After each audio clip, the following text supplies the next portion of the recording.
Otra vez tienes un poquito de ruido ahí, ¿verdad? No sé si igual te pudieras mover a alguna otra sala.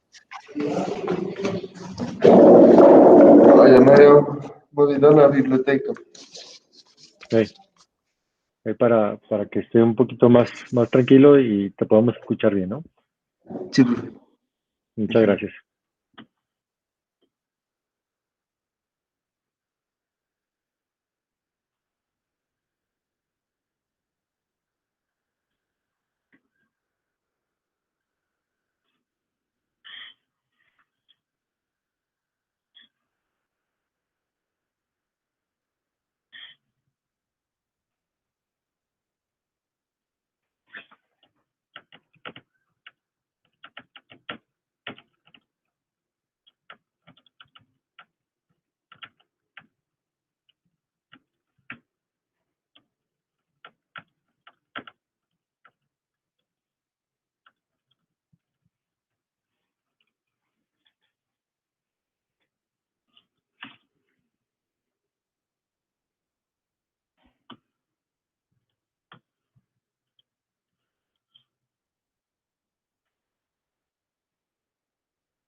¿Todo bien, Alejandro?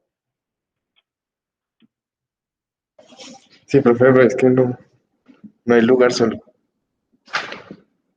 Ya dejé mi método auditorio. Y en el área de estudiantes, Es que está el profe Juvenal, ok. pero ya aquí no se escucha así. No, ahí se escucha ya muy bien. Lo que me pasa ahora es que yo no veo tu presentación. Ah, ok, No está sé, viendo acá. no sé si sea problema mío. Ahora sí ya la veo. Ok, Sí, perfecto. me Sí, disculpa. adelante. Bueno, a mí me tocó el capítulo 14 de los deadlocks and livelocks. Bueno, primeramente voy a hablar de los deadlocks, que en español se conoce como interbloqueo o bloqueo mutuo. Estos ocurren en una red de interconexión cuando un grupo de agentes no pueden progresar porque están esperando unos a otros para liberar recursos. ¿Qué quiere decir? Mientras unos están usando dos, requieren un tercero, por así decirlo, pero de ese tercero, otros dos lo están usando y requieren el tercero del anterior. Así como en este ejemplo, que en las conexiones A y B, que atraviesan una red de conmutación de circuitos, contienen cada una dos canales, pero no pueden continuar hasta que adquieren un tercer canal. La corriente, Una, disculpa, Alejandro, ¿en qué diapositiva vas? ah, en la 2, Yo tengo un problema, supongo, no sé los demás. Yo sigo viendo ah, la primera. la primera exactamente. Eh, Es que se me hace que está compartiendo o sea, no la presentación como tal, sino PowerPoint. No sé si ese Ah, sea el ok. problema. Lo presentó ok, la ventana. pues pensé que era yo nada más. Ok, Entonces déjelo comparto así todo. ok.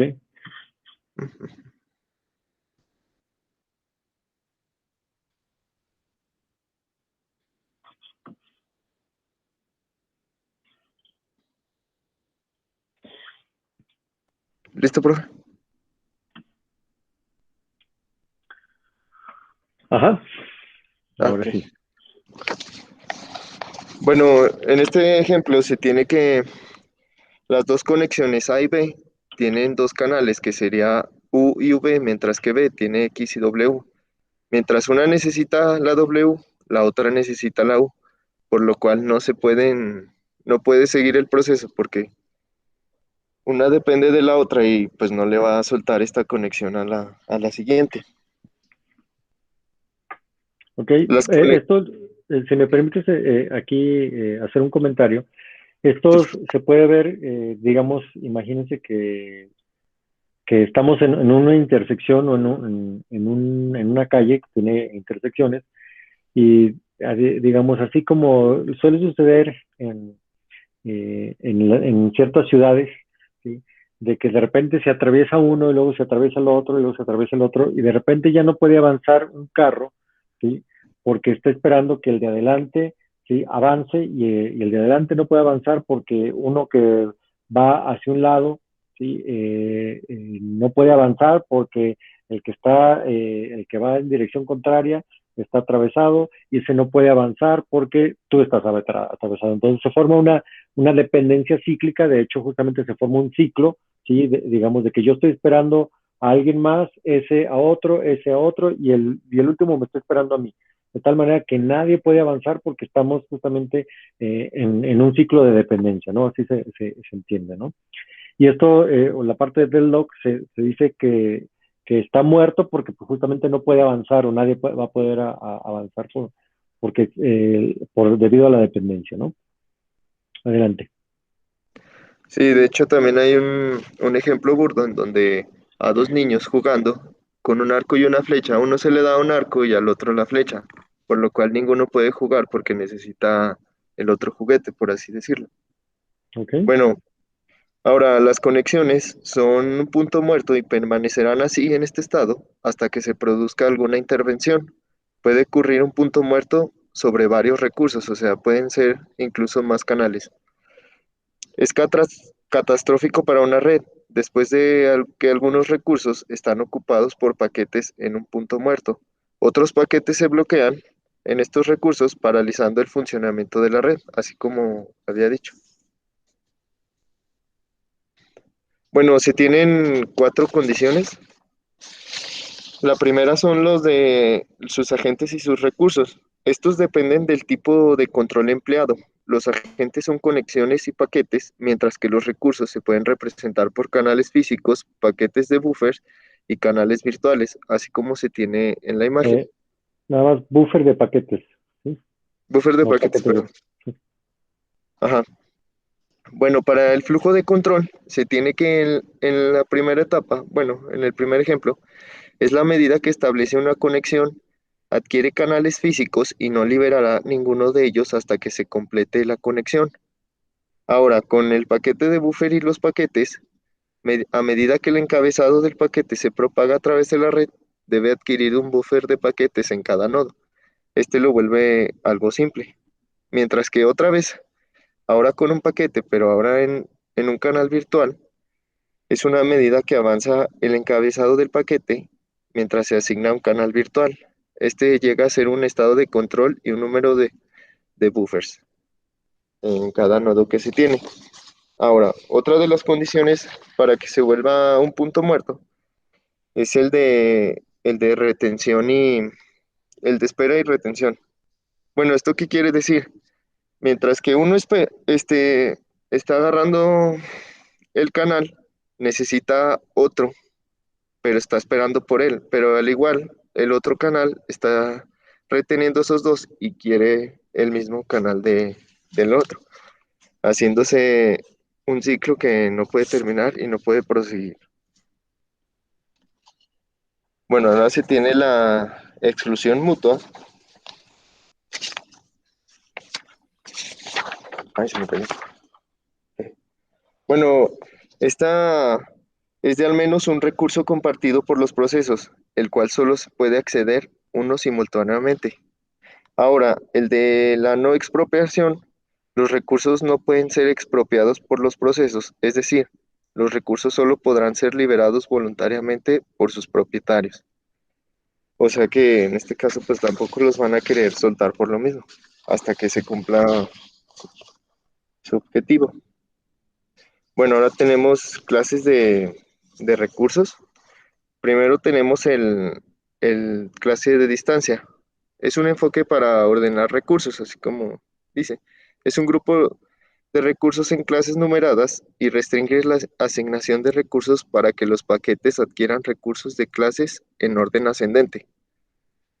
Así como en el ejemplo, este, en una red de anillo, de 4 nodos, cada nodo I tiene 4 clases con buffer BJI para diferenciar el número. Maneja un tráfico en el nodo que ha dado J saltos a su destino. Ahora tenemos de deadline classes. Con las clases de buffer de línea de fecha, cada nodo I en un anillo tiene 2 buffers. Un paquete inyectado en el nodo comienza con el buffer 00 y permanece en los buffers ceros hasta que alcanza la línea de fecha entre los nodos 01, después de cruzar la línea de fecha. Ah, también tenemos los de overlapping, que estos sí están complicados. Bueno, yo no lo entendí así muy bien, pero restringen el uso de clases de recursos, ya sea según a la distancia o a las fechas, al tiempo que hace que el gráfico de dependencia de recursos sea cíclico y resulta en un desequilibrio de carga significativo. Bueno, ahora se tiene la restricción de rutas físicas, donde una de las restricciones más simples de enrutamiento a garantizar la libertad de interbloqueo es emplear enrutamiento de orden de dimensión en mallas n-carry. Bueno, estas se les llama orden de dimensión de enruteo. También están los modelos de giro. Si bien el enrutamiento por orden de dimensión proporciona una forma de restringir el algoritmo, para evitar estas interdependencias cíclicas, por así decirlo, un marco de giro más general para restringir estos algoritmos son las mallas del modelo de turno, así como se presenta en el ejemplo. Como, Ahí, sí, ahí se me permite, sí, efectivamente, lo que llamas tú el giro es el turn o la vuelta, ¿sí? ajá, Y justamente este tipo de modelos se aplican de manera muy especial o muy fuertemente en las mallas, ¿sí? Eh, y lo que estamos tratando justamente de evitar son en este caso, los ciclos de dependencia, ¿verdad? Y si se fijan, en el inciso A tenemos todas las posibles, digamos, vueltas que puede hacer un paquete, ¿sí? Puede, digamos, ir en un sentido, ¿sí? O en otro sentido, ¿no? Ahora, esta parte de ir en un sentido o en otro, vamos a encontrar que en algún momento pues se van a generar estos ciclos. Entonces, digamos, lo que me dice el modelo de vueltas es, ok, nunca des o nunca permitas una vuelta completa para evitar los giros. Entonces, si se fijan, ya sé que trabajemos sobre un solo giro o una sola dirección, como dice el inciso B, ¿sí? Y quitamos una vuelta para que no se cierre el ciclo, ¿sí? O trabajamos con los dos giros, pero quitamos parte de esas vueltas para que no se cierren los ciclos, ¿verdad? Entonces ahí tenemos el wet first, el north last, el negative first, el disallowed o cualquier otro más, ¿no? Incluso por ahí podemos ver que alguno de esos pueden ser el XY y demás, ¿no? O el YX también, que puede ser ese. Pero estos, digamos, son dos cosas, ¿no? Primeramente, el momento que yo restringo rutas, estoy hablando de enrutamiento, ¿verdad? Entonces, este problema del deadlock lo resolvemos a través de enrutamiento. Mientras que los que habías platicado anteriormente es mediante asignación de canales virtuales, pero creo que esa parte de canales virtuales no se ha comentado o no recuerdo si ya lo vimos en alguna diapositiva lo que es un canal virtual. Recuérdenme si ya lo vimos, si no para explicarlo, tratar de explicarlo. no lo podría explicar, profe. Ok. Un canal físico es literalmente las conexiones que tenemos, ¿sí? Para mandar datos de un ruteador a otro ruteador. Es un canal físico, ¿no? El canal virtual es que cuando llegan, digamos, de un ruteador A a un ruteador B, esas líneas se conectan inmediatamente a lo que es un buffer o, digamos, a una memoria donde almacenamos los flips o almacenamos los paquetes, ¿sí? Y esa memoria normalmente se le asigna a un solo puerto o cada puerto tiene una memoria independiente. ¿sí? Y ese, bueno, eso no es un canal virtual, eso sería simplemente un puerto y tenemos ahí un buffer de espera porque pues podemos estar o puede estar ocupado el recurso que queremos utilizar. Entonces ahí digamos, ahí se almacena el paquete para justamente eh, esperar ahí mientras se desocupa el siguiente salto. Ahora, imagínense que tengo dos paquetes eh, que van uno seguido del otro, ¿no? El paquete A y el paquete B. El paquete A llega y se pone en el buffer y el paquete B se pone detrás del paquete A en el mismo buffer. Pero resulta que el paquete A va a utilizar el puerto de salida norte y el paquete B va a utilizar el paquete de salida sur, ¿sí? Pero vean que si el puerto de salida norte está ocupado, el paquete A no va a avanzar, ¿sí? Y al momento de que no avanza, el paquete B tampoco avanza, ¿sí? Pero aunque el puerto de salida S o sur esté desocupado. Entonces, este problema se le conoce como el bloqueo de línea, ¿sí? O digamos de cabeza de línea o del encabezado. Es justamente que el de adelante no me deja avanzar, ¿sí? Porque el recurso que quiero utilizar está ocupado. Esto lo podemos ver, o es el símil, imagínense que ustedes van en una calle, ¿sí? De un solo carril, ¿sí? Y en esa calle, el que está delante de ustedes quiere dar vuelta a la izquierda, pero no puede dar vuelta a la izquierda porque está ocupado o están pasando carros, ¿verdad? Entonces, ustedes no quieren dar vuelta a la izquierda, ustedes quieren ir derecho, quieren dar vuelta a la derecha, pero no pueden avanzar porque ese de adelante no puede avanzar. Ese es un bloqueo, ¿verdad? Y se digan, la solución es, pues pon varios carriles, ¿sí? Y eso lo podemos ver incluso en el bulevar, ¿no? Que de repente, o en las autopistas o carreteras donde hay dos carriles, o incluso llegamos si es un solo carril, pero cuando queremos dar una vuelta, se abre un acotamiento donde se crea un nuevo carril, donde la gente que quiere dar vuelta a la izquierda se pone ahí para esperar justamente su turno y dar vuelta a la izquierda, ¿sí? Eso de manera similar ocurre acá en las redes y en lugar de tener un solo buffer para todos los paquetes que llegan a ese puerto de entrada, ¿sí? Ponemos varios buffers, un buffer por cada puerto de salida. ¿Sí lo entendemos?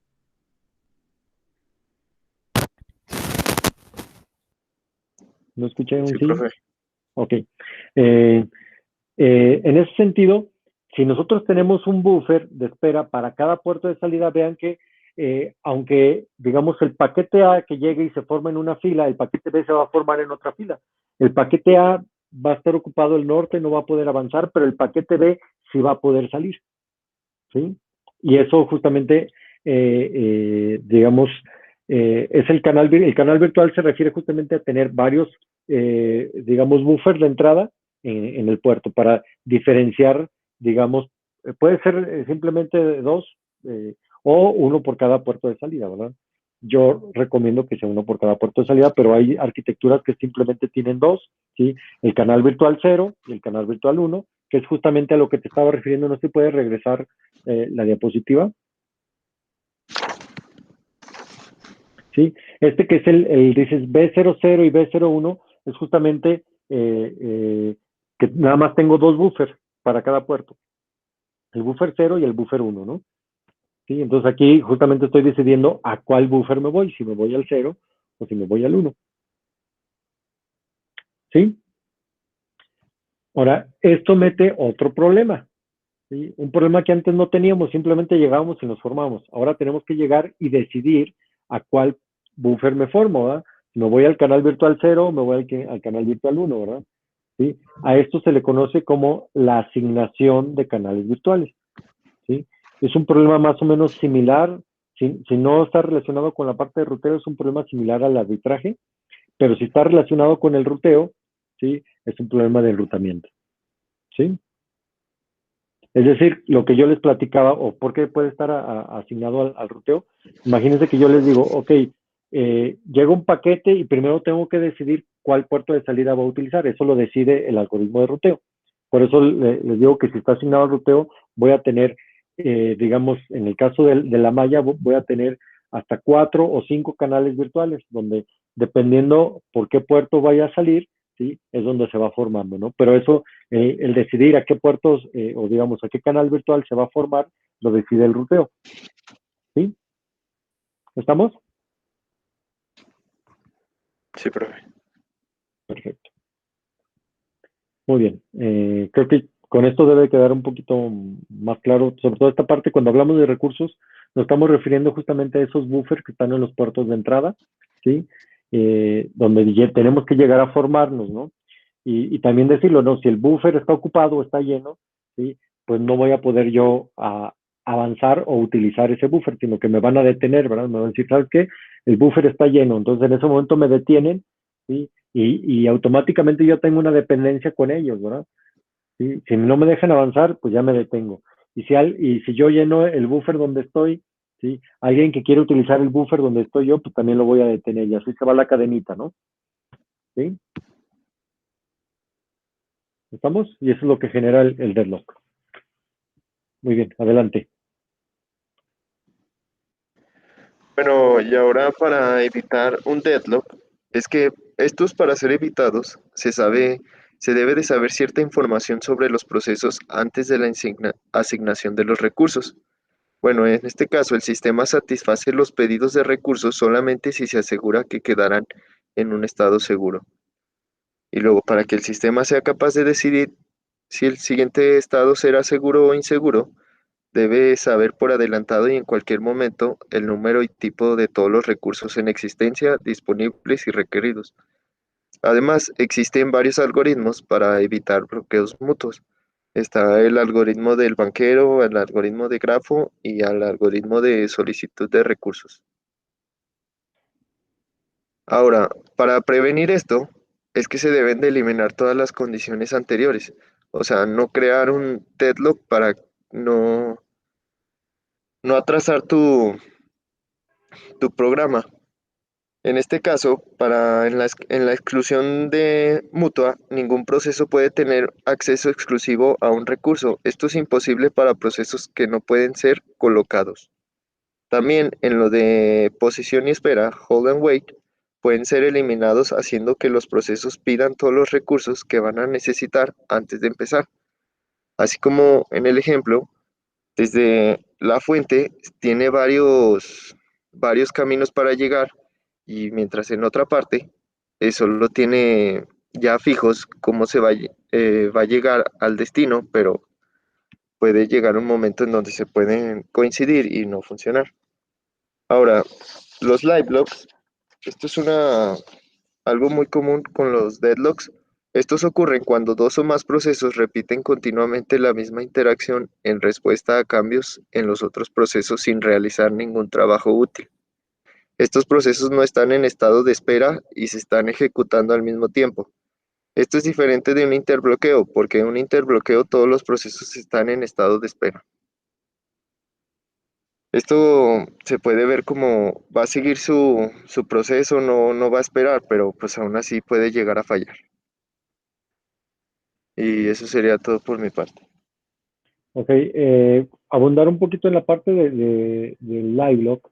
El live lock también está muy relacionado a la parte de ruteo, ¿sí? Donde justamente yo puedo, porque algún camino a lo mejor está bloqueado o está ocupado, yo puedo decidir mandar por una ruta alternativa, pero esa ruta pues puede también, digamos, tener ciclos y el paquete tal vez nunca se bloquea, ¿no? Sigue avanzando, pero nunca llega a su destino, ¿sí? Entonces esto me genera live lock y si se digan también genera eh, gasto de recursos innecesarios porque tenemos, digamos, un fantasma que anda ahí rondando y nunca llega a su destino y está consumiendo energía y está consumiendo recursos. ¿Sí? Entonces, live log también es algo que quisiéramos evitar en la mayoría de lo posible, ¿verdad?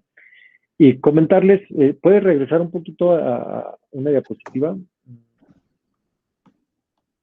Otra más, por favor.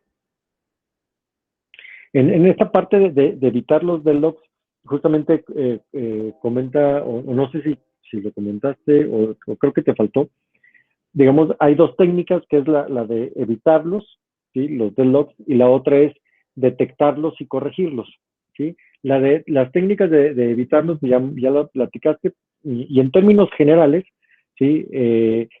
Hay un teorema, que es el teorema de Duato, que nos dice que existe un deadlock cuando en el grafo de dependencias de recursos existe un ciclo o un lazo, ¿sí?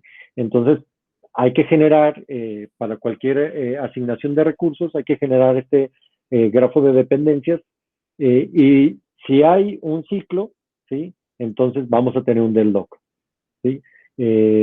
Entonces, cualquier política, cualquier algoritmo, ¿sí? Lo que tiene que hacer es construir este grafo y verificar que cuando esté asignando no existan ciclos. De hecho, les digo, en mi trabajo doctoral me tocó implementar un algoritmo que detectara, bueno, que generara este grafo de dependencias para los ruteos. De hecho, lo tengo general, yo le doy nada más las políticas de ruteo y él me verifica si existen deadlocks o no, ¿sí?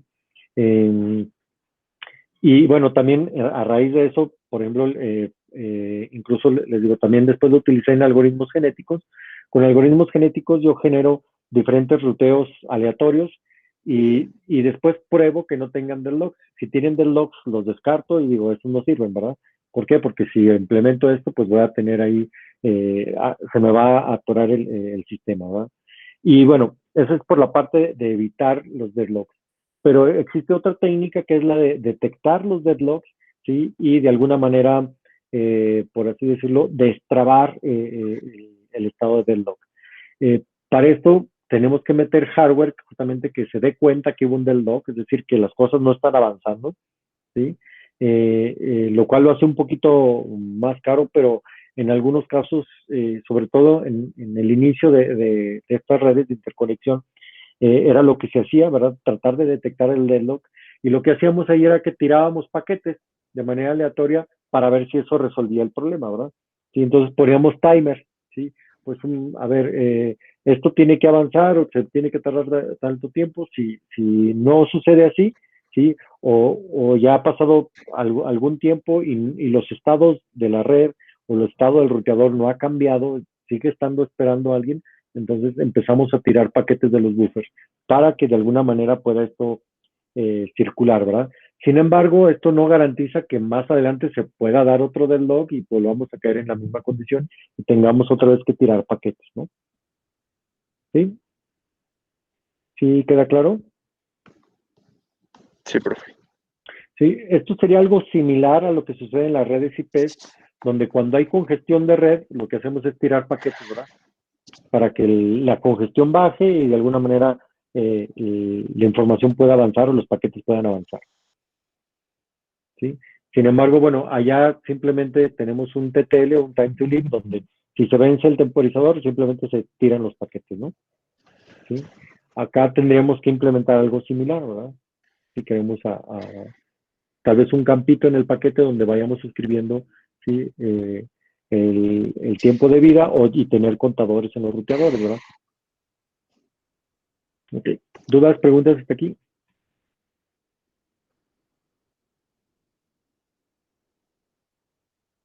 ¿No? No, profe. Ok. Mm, ok, si no hay más, bueno, terminamos esta presentación. Te agradecemos, Alejandro. Ok, continuamos contigo, Bricia. Sí, bueno.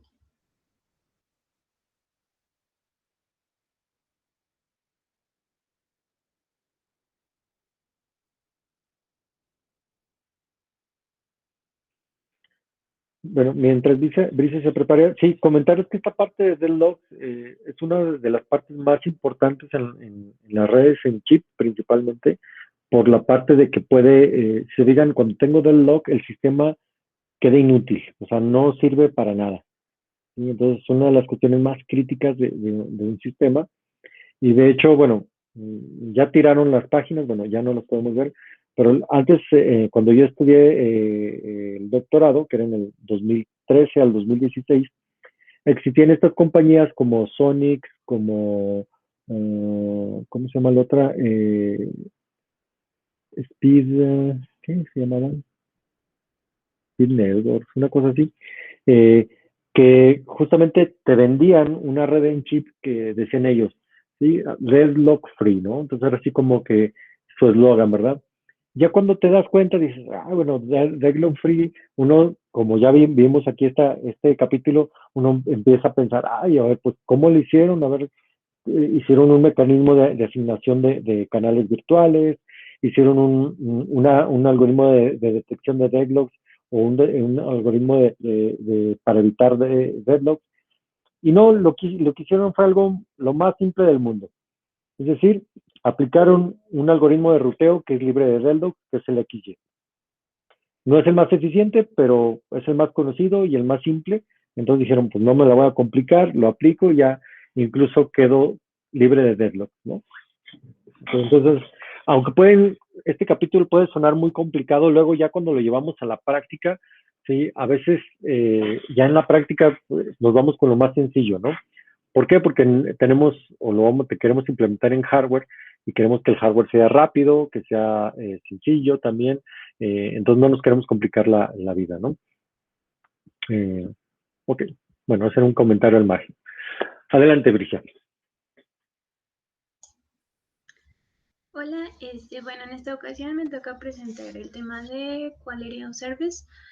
Y bueno, comenzando, digamos, con una definición general, este término de calidad de servicio se refiere a dar como un enfoque tanto a los servicios solicitados por el cliente de la red como a los mecanismos para brindar estos servicios.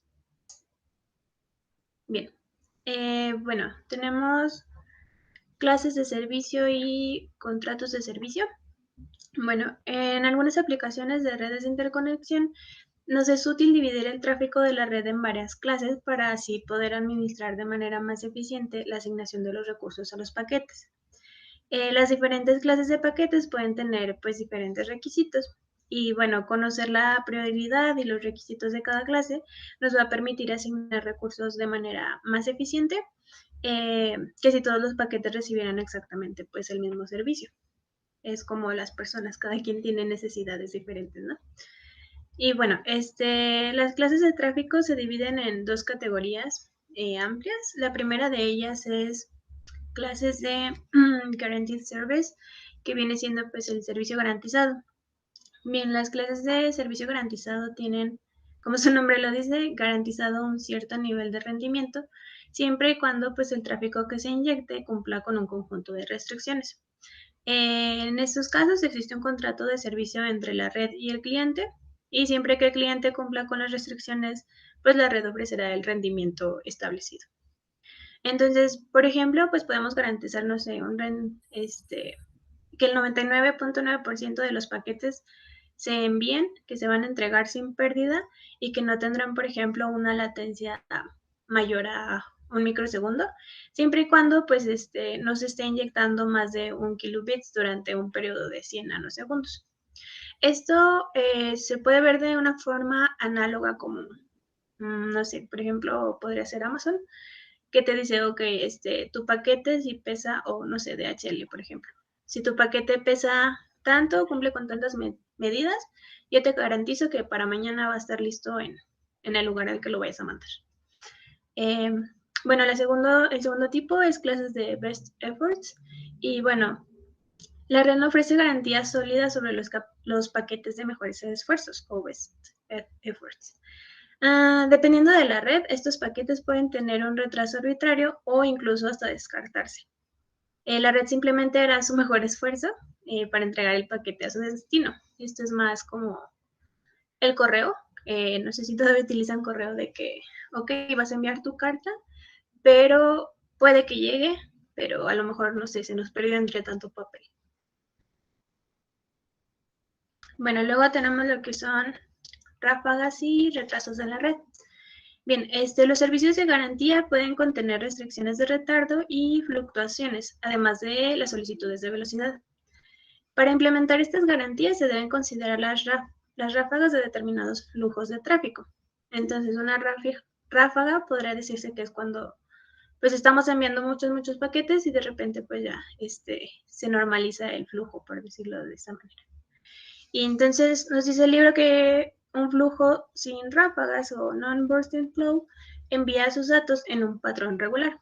Entonces, por el contrario, un flujo en ráfagas tiende a enviar sus datos en grupos más grandes, es lo que les comentaba, envía muchos paquetes durante un tiempo y de repente ya envío pocos.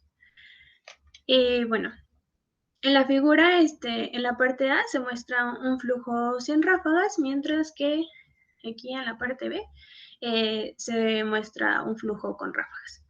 En lo que es la figura C, el ejemplo de la figura A y B, comparten el mismo canal y bueno, la fluctuación del flujo sin ráfagas se incrementa 2 ciclos, aquí lo tenemos, mientras que el retraso del flujo con ráfagas es de 4 ciclos, que viene siendo esta parte. Luego tenemos flujos regulados. Una forma común de modelar los flujos al hacer garantías de Quality of Service es en términos de dos parámetros, que serían sigma y rho. Entonces, el parámetro rho representa la tasa promedio del flujo, mientras que el término sigma captura las ráfagas. Bien, en el número de bits solo puede exceder el número promedio, que sería rho por t. Y bueno, entonces, o sea, poniendo un ejemplo, tenemos paquetes de la clase A que se entregan en menos de un microsegundo, siempre que A inyecte no más de 1 kilobits durante un periodo de 10 nanosegundos. Entonces, teniendo este enunciado, podemos ver que la tasa de flujo es 1 kilobits por cada 100 nanosegundos, que viene siendo 1 gigabit por segundo, y sigma vendría siendo 1 kilobit. Bueno, luego tenemos cálculo de retrasos. Bueno, suponiendo que sigma y rho, que fueron los parámetros que ya vimos anteriormente, los tenemos como flujos caracterizados, se pueden calcular los límites deterministas de los retrasos de la red. Bueno, como ejemplo, nos podemos enfocar en el retardo de un elemento de red simple, que viene siendo un multiplexor de 2 entradas y una salida, como se muestra en este caso. Bien, el multiplexor acepta dos flujos de entrada regulados, que vienen siendo denominadas sigma 1 y rho 1, y sigma 2 y rho 2, que se multiplexan en una sola salida. Entonces, se supone que tanto las entradas como el canal de salida tienen un ancho de banda B. Entonces, bueno, a lo que viene en el libro se dice que la estrategia tiene 3 fases. Inicialmente se supone que la queue o la cola de entrada está vacía. Entonces comenzamos y está vacía. Comienza después lo que es la primera fase, donde comienza que el tiempo es igual a 0, con ambos flujos de entrada enviando paquetes simultáneamente a la tasa B. Entonces, el máximo permitido por las restricciones de los canales. Entonces, esto llena la cola del multiplexor a una tasa B porque los canales de entrada están inyectando paquetes a una tasa total de 2B. Y dado que el multiplexor ahorra trabajo, está drenando paquetes de la cola a una tasa B. Entonces, la tasa neta de aumento en el tamaño de la cola es B, que se refleja en la pendiente del segmento, bueno, de esta parte del segmento que viene siendo la primera fase. Esta fase continúa hasta que una de las entradas ya no puede sostener una tasa B sin violar sus restricciones iniciales. Entonces, después de esto tenemos una segunda etapa donde el primer flujo se puede enviar solo a una tasa de rho 1 para que no se viole su restricción inicial. Después de la segunda etapa, tenemos una tercera. Entonces, al comienzo de esta tercera etapa, ambos flujos de entrada han agotado sus ráfagas y pueden enviar solo a sus tasas de estado estable, que son rho 1 y rho 2 respectivamente.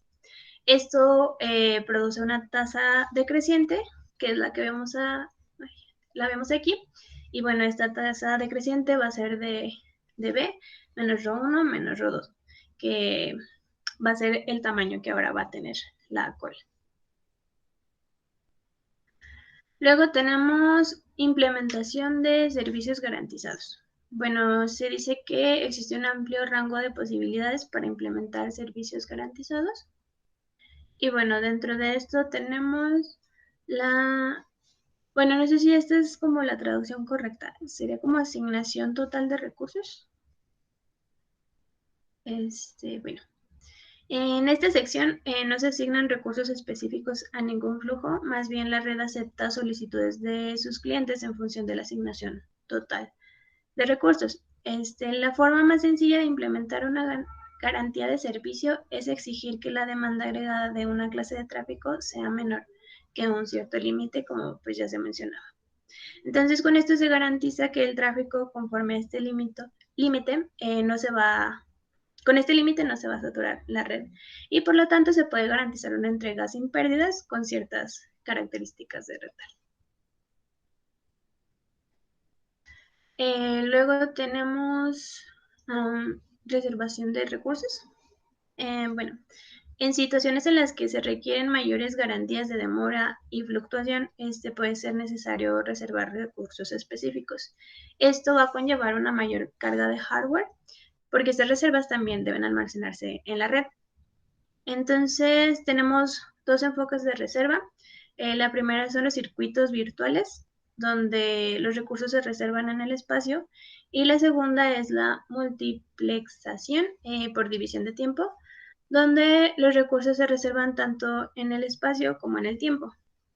Entonces, con los circuitos virtuales, a cada flujo se le asigna una ruta específica a través de la red. Y cuando se requieren garantías más estrictas, la multiplexación por división de tiempo proporciona controles más estrictos. Luego tenemos implementación de servicios de mejor esfuerzo. Y bueno, la principal preocupación por la calidad del servicio en la implementación de los servicios de Best Effort es brindar equidad entre pues, todos los flujos. El objetivo, bueno, uno de los casos que tenemos aquí es la equidad de latencia. Y el objetivo de la equidad basada en la latencia es proporcionar retardos iguales a los flujos que compiten por los mismos recursos. Bueno, en el libro se hace como una analogía donde se tiene un estacionamiento de autos, donde ya se tienen los autos estacionados aquí en columnas. Entonces, digamos, el problema es ver cómo van a salir todos, en qué orden, ¿no? Entonces, tenemos diferentes, por ejemplo, aquí intersecciones, donde vemos las líneas punteadas. Y pues según, por ejemplo, si lo vemos en nuestra vida diaria, cuando vamos manejando o que vamos en carretera, tenemos así como de la regla de si pasa uno y luego ya pasas tú y luego pasa el otro y luego pasa diferente, o sea, se van turnando, ¿no? Dependiendo del arbitraje que tomen, es como se van saliendo. Entonces, por ejemplo, aquí tenemos un arbitraje donde sale primero A1 y luego sale B1, pero luego al llegar a la intersección va a salir A2 y como C1 ya venía, va a salir C1 y así sucesivamente. Tenemos otro arbitraje donde sale A1, B1, C1, D1 y luego sale A2, B2, C2, D2, etc. Bueno, entonces para el ejemplo de este estacionamiento podemos simplemente usar los tiempos de inicio relativos de cada automóvil para tomar decisiones. Esto nos proporciona una secuencia de salida un poco mejor.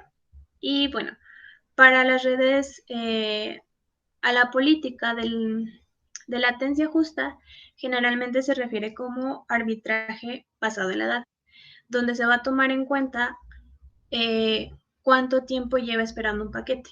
Entonces se le va a dar prioridad al paquete que tenga esperando más tiempo, con el fin pues de que no se estanque por él. Luego tenemos equidad de rendimiento. Bueno, una alternativa a la equidad basada en la latencia es la equidad de rendimiento. Esta busca proporcionar el mismo ancho de banda a los flujos que compiten por el mismo recurso. Entonces, en la figura se puede ver esta idea con tres flujos de paquetes que cruzan un solo canal compartido en la red. Aquí en la parte A tenemos nuestros 3 paquetes y el canal compartido. Como se puede ver, cada muestra solicita una tasa de 0.5 paquetes por ciclo, que vienen siendo estos 0.5. Pero como también puede verse, el canal solo puede admitir un total de 0.75 paquetes por ciclo. Entonces, un arbitraje de rendimiento justo sería simplemente dividir el ancho de banda disponible entre los 3 flujos, que es lo que se hace aquí. Asignamos 0.25 para cada uno. Bueno, este ejemplo se vuelve un poquito más complejo cuando las tasas de cada uno de los flujos ya no son iguales. Que si se fijan, pues aquí eran iguales y acá en el caso B ya son diferentes. Bueno, muchas definiciones razonables de equidad podrán llevar a diferentes asignaciones en esta situación, pero la definición más común de equidad utilizada para el rendimiento es equidad llamada, bueno, sería como equidad máxima mínima. Y bueno, una asignación es máxima mínima justa si la asignación a cualquier flujo no se puede aumentar sin disminuir la asignación a un flujo que tiene una asignación igual o menor. Entonces, aquí nos damos cuenta de que son distintos, ya no son iguales como en este caso. Lo que puede aceptar el canal compartido sigue siendo lo mismo, pero ahora se va a tener diferentes asignaciones. Esta vendría siendo justa máxima mínima, porque por ejemplo, si aquí ya no podríamos como darle más sin afectar a este, sin quitarle poquito a este o sin quitarle poquito a este. Y bueno, luego tenemos la separación de recursos. Bien, para cumplir con las garantías de servicio y equidad, a menudo es necesario aislar diferentes clases de tráfico. A veces también se necesita distinguir entre los flujos dentro de una misma clase. Y para esto tenemos una opción que se le llama saturación de árbol, por la forma en que se obtiene. Bueno, cuando un recurso recibe una cantidad del tráfico desproporcionada a ella, pueden ocurrir uno o más puntos de hotspot en la red. Y bueno, básicamente un hotspot es cualquier recurso que está sobrecargado o que pues tiene más carga que el recurso promedio. Y bueno, la saturación de árbol o de árboles se produce cuando los paquetes se bloquean en un recurso de zona activa. Entonces, por ejemplo, en la figura que tenemos en pantalla, el destino 4 se puede ver que está sobrecargado, lo que hace que los canales que conducen hacia él pues se bloqueen. Estos canales a su vez bloquean más canales formando un patrón de árbol. Y pues aquí lo podemos observar como en las rayitas que están más negras.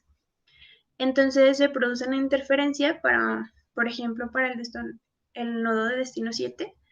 Como aquí ya tenemos la red de árbol, se bloquea y ya no podemos llegar bien al nodo 7.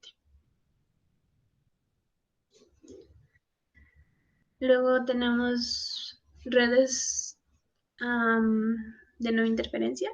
Estas redes logran el aislamiento entre dos clases, por ejemplo A y B, y bueno, no puede haber ningún recurso compartido entre A y B. Las redes que no interfieren proporcionan la separación entre clases necesaria para cumplir con las garantías de servicio y equidad, pero se menciona que su implementación puede ser costosa.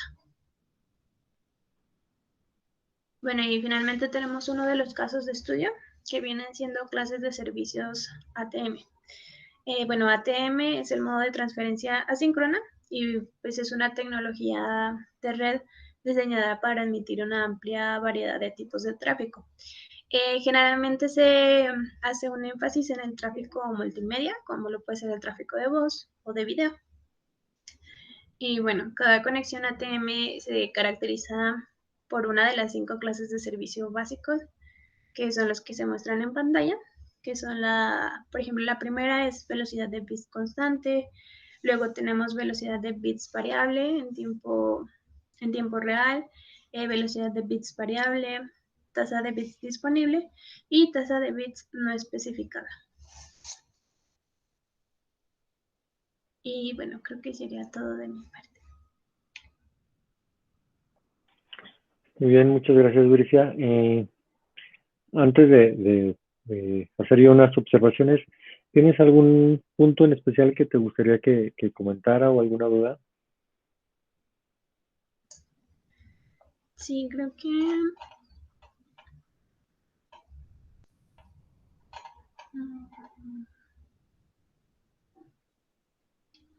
Bueno, aquí, según yo, bueno, es que lo expliqué con palabras como técnicas, pero lo que entiendo es como de que entran con una tasa B, entonces como no se puede aceptar una tasa total de 2B, sino que solo es una B, se van como, ah, Acumulando. ajá, se van Sí, acumulando y finalmente llega un punto en que como que ya se van tirando paquetes, ¿no? sí. Mira, si quieres lo explico. De hecho, era una de las cuestiones que quería explicar. Ok. Eh, Justamente tenemos, efectivamente, tú lo mencionaste, ¿no? Tres tiempos, ¿no? T1, T2 y T-drain. T1 es cuando tenemos los dos flujos, tanto el flujo 1 y el flujo 2, que tienen características sigma 1 y rho 1 y sigma 2 y rho 2, ¿sí? Los dos están inyectando paquetes a una tasa de B, ¿sí? Porque, bueno, de hecho no pueden inyectar porque el enlace no se los permite, ¿no? Pero cuando llegan justamente al multiplexor, o en este caso al buffer, ¿sí? Eh, Solamente puede, digamos, transmitirse a la misma tasa B. Por lo tanto, existe, por cada paquete que sale, hay, bueno, paquete o fleet o cualquier cosa, hay otro que se almacena en la cola de espera, ¿sí? Por eso es que se ve, o aquí lo que estamos viendo es el tamaño de la cola. Entonces, aunque imagínate que por un momento no existiera uno de los flujos, no se formaría ninguna cola, porque en cuanto llega un paquete a tasa B, a esa misma tasa sale, ¿verdad? Pero en este caso tenemos que llegan, digamos, dos paquetes, ¿sí? O digamos, sí, dos paquetes por cada uno que sale. Entonces, uno se transmite y el otro se está almacenando. Entonces, durante el tiempo T1 se van almacenando, ¿sí? Porque estamos de alguna manera recibiendo dos veces B. Pero después en T1 vamos a suponer que justamente eh, ahí, ¿quién podemos decir? Vamos a suponer que, digamos, el flujo 1 dejó de transmitir. De tal manera que seguimos recibiendo, de alguna manera, paquetes del flujo 2, ¿sí? Pero ya, digamos, la capacidad de acumulación es más pequeña, se siguen acumulando, pero ya no está a una tasa tan alta, ¿no? Por eso disminuye, porque uno dejó, o digamos que se acabó la ráfaga del primer flujo, ¿no? Pues ya nomás me quedo con la ráfaga del segundo. Pero llega un momento donde ya ninguno de los dos está generando, digamos, paquetes, ¿sí? Porque los dos son por ráfagas. Entonces ahorita es el momento donde de alguna manera ninguno de los dos está transmitiendo. Entonces llegamos a esta etapa donde, ¿sí? Vamos a empezar a bajar justamente la fila, y la tasa a la cual vamos a ir bajando es B menos ρ1 menos ρ2, porque recordar que ρ1 y ρ2 son las tasas justamente, digamos, normalitas, o las tasas de transmisión de esos flujos, ¿no? Entonces, yo puedo transmitir B, pero como todavía me están llegando ρ1 y ρ2, sí, digamos que esa B le tengo que restar estos dos, ¿no? Y otra vez, bueno, para que esto suceda, pues ρ1 y ρ2 tienen que ser mucho menor que B, ¿no? Para que esto vaya bajando, si no, no va a bajar, ¿sí? Sí, Ok, esto que estamos viendo, normalmente esta teoría de las ROS, las sigmas, se conoce como el cálculo sigma-rho, también cálculo de red, ¿sí? Estos ya son temas un poquito avanzados, incluso, bueno, avanzados entre teoría, porque creo que se alcanzan a entenderlo, sobre todo el concepto básico. Pero sí, la matemática digamos, lo que soporta todo esto, sí sale un poquito del curso. Bueno, no nos alcanza el tiempo para verlo, pero lo podemos, o de hecho lo estamos viendo en una clase de posgrado, que es justamente análisis de redes de telecomunicaciones, ¿no? Ahí es donde se ve la parte del cálculo de red con más calma. Incluso otra de las cuestiones que hay que mencionar es que esto sucede sí, solo sí, y no se puede regresarte una diapositiva, que era a lo mejor algo que no le diste yo creo que mucho énfasis, que es que los flujos están regulados. Es decir, existe un mecanismo, ¿sí?, que de alguna manera está generando, digamos, flujos que tienen una tasa promedio de ρ y generan a lo más en un momento dado, ¿sí?, sigma bits, ¿verdad? Esa es la parte que se conoce como los flujos regulados. Entonces, para poder aplicar este cálculo de red y estas matemáticas, todos los flujos tienen que estar regulados, ¿sí? O a decirlo de alguna manera, acotados, ¿no? ¿Sí? Tenemos una tasa máxima y tenemos una rafagacidad máxima, ¿no? Por así llamarlo. ¿Sí, Bricia? Un Sí, poquito más claro. sí, ¿Ok? ya, gracias. Sí, y te digo, bueno, esto de la regulación, ¿sí?, o los flujos regulados, pues es parte, digamos, no nada más de la teoría, sino también en la práctica tenemos, digamos, mecanismos que regulan estos flujos. Por ejemplo, ustedes a lo mejor puede sonar un poquito así como que medio elevado, pero el TCP, ¿sí?, recordar que regula el flujo, ¿verdad? O sea, él te va diciendo cuántos paquetes tienes que estar mandando en cierto momento o de qué tamaño son los paquetes. Eso, digamos, aunque no es un control de flujo o una regulación de flujo sigma ρ, sí es una regulación de flujo, ¿no? ¿Sí? Y bueno, obvio que esta parte del sigma ρ es lo que, de hecho, la mayoría de la teoría de sigma ρ está trabajada en Francia, sí, los franceses son los que empezaron a trabajar esta parte, y bueno, ya en todo el mundo lo hemos estado trabajando. Ahorita, bueno, hay el autor, digamos, en esta parte de redes, más citado de esta parte se llama Cheng Chang, ¿sí?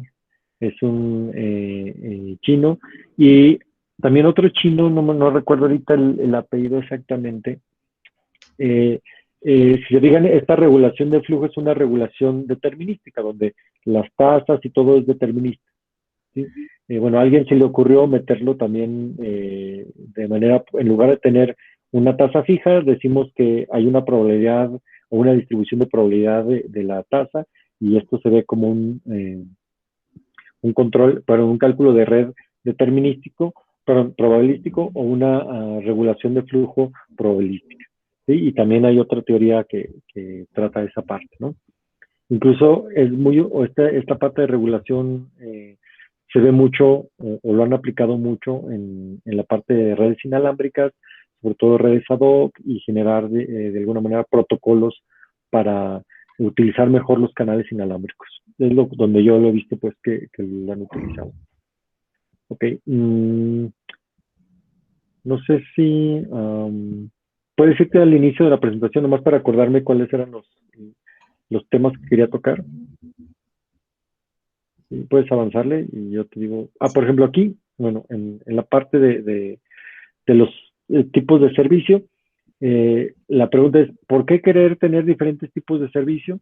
Bueno, aunque lo comentó Brisa, pero a lo mejor ya lo podemos ver de manera más práctica en la parte de Amazon, ¿sí? Amazon no la parte de paquetes, sino la parte digamos, Amazon, el servicio de red, ¿no? Recordar que Amazon ya te vende, bueno, servidores, o te vende tiempo en servidor, ¿sí? Ese tiempo en servidor es que tú puedes correr aplicaciones y dependiendo del ancho de banda es lo que te cobra, ¿sí?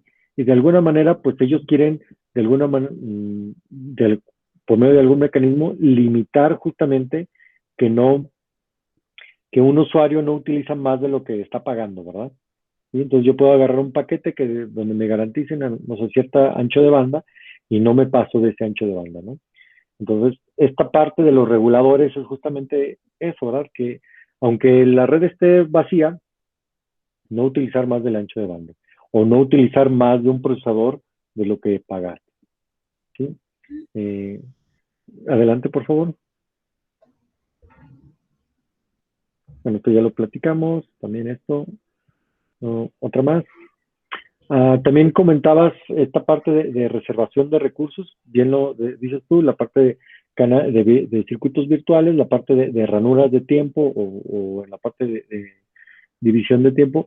Y bueno, enfatizar que cuando yo trabajé en mi tesis de maestría, justamente va relacionado con lo de más adelante, utilizamos la técnica de reservación de recursos para, de alguna manera, garantizar servicios para usuarios de voz y usuarios de datos en las redes 2G. En su momento estaba la red 2G, ¿verdad? Ahorita ya estamos en la quinta G, ¿verdad? Adelante, por favor. Y otro más. Creo que es... bueno, y justamente el gran problema que nos enfrentábamos cuando utilizamos la reservación de canales era la equidad. Y esta equidad es de que cuando tú empiezas a reservar recursos, obvio que es como si yo les dijera, bueno, mm, mm, voy a asignar calificaciones, ¿sí? Y solamente uno puede tener calificación de 10, otro va a tener calificación de 9, de 8, de 7 y así hasta que terminemos, ¿no? Entonces, alguien puede decir, pues espérese, no, o sea, al que le toque el 10, ¿sí? Por más esfuerzo que yo haga, ¿sí? Nunca voy a poder alcanzar el 10. Entonces se puede ver como que yo estoy beneficiando al que tiene el 10, ¿sí? Y de alguna manera, pues afectando a todos los demás, ¿sí? Es decir, la calidad de servicio de todos los demás se ve afectada por mantener la del que tiene el 10, ¿sí? Esto justamente, les digo, tal vez estoy apoyando a un grupo en este caso, de clientes o de paquetes, pero estoy de alguna manera eh, degradando la calidad de servicio de los demás. Entonces, por eso se busca estas métricas de equidad. La primera es equidad en la latencia. La otra, bueno, existe otra más que no se menciona aquí, que es la equidad en el acceso, es decir, que yo pueda transmitir paquetes, ¿sí? Porque si a lo mejor el flujo está tan regulado que no me dejan ni mandar paquetes, ¿no? La otra es, bueno, primero poder mandar paquetes, que es la equidad en el acceso. La otra es equidad en la latencia, que mis paquetes lleguen con cierta, digamos, retraso mínimo o máximo.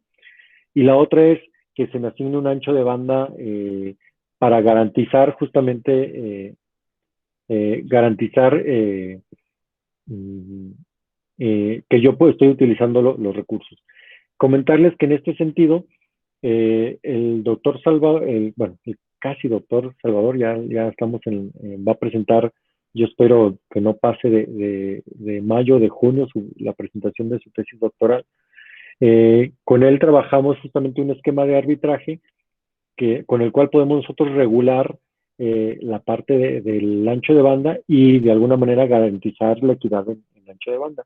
Sin embargo, lo que está sucediendo ahí es que le damos en la torre, por así decirlo, o afectamos lo que es la latencia. ¿Qué sigue, por ejemplo, con él? Pues buscar un esquema justamente que asigne anchos de banda, pero también de alguna manera proteja la latencia y no se vea tan castigado. Es decir, tener una equidad tanto en ancho de banda como en latencia, que sería un esquema ya combinado.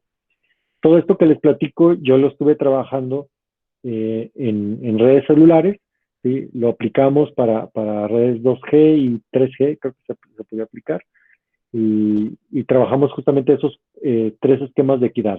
Equidad en el acceso, equidad en el ancho de banda y equidad justamente en el acceso y ancho de banda, combinados, ¿verdad?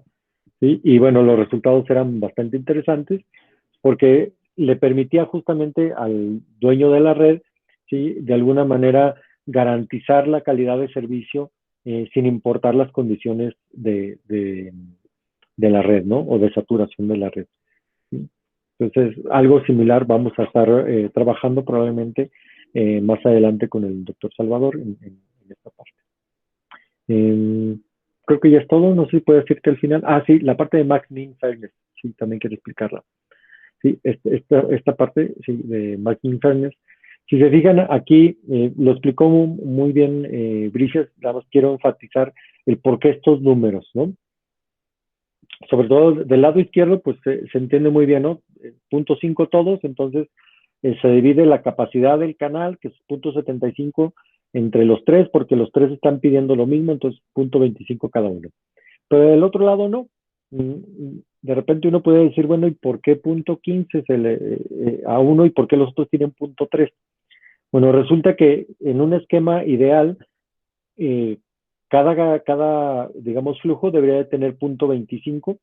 Sin embargo, como el flujo A solamente está pidiendo punto 15, vean que para punto 25 le resta punto 1, ¿verdad? O sea, de lo que se le puede asignar, que es punto 25, punto 1 no lo está utilizando. Entonces, ese punto 1 que no se está utilizando se divide de manera equitativa entre los otros dos que sí lo están necesitando. Por eso era punto 25 para cada uno, pero más punto 5 de que no estaba utilizando A y se queda con punto 3 cada uno. ¿Sí? ¿Estamos? Sí, bueno, a mí sí me queda claro. Perfecto. Muy bien. Los demás compañeros. Esta parte de calidad de servicio, les digo, es un tema recurrente en las redes, lo vamos a ver en todas las redes, ¿sí? Y sobre todo esta parte de equidad va muy asociada con la parte de calidad de servicio, ¿no? Entonces, para nosotros que nos vamos a dedicar a la parte de telecomunicaciones, estos conceptos de calidad de servicio pues, van a estar de manera recurrente llegando. Tal vez va a cambiar un poquito el contexto, pero digamos, el fondo de la calidad de servicio siempre va sobre eso, ¿no? Una diferenciación entre los paquetes, entre clientes, entre qué sé yo, ¿sí? Dependiendo de lo que estemos trabajando, de cómo de alguna manera garantizar la equidad, ¿no? Y esto, bueno, de hecho en la sociedad tenemos este detalle, ¿no? Alguien decía, no, es que justicia es darle lo mismo a todos, ¿no?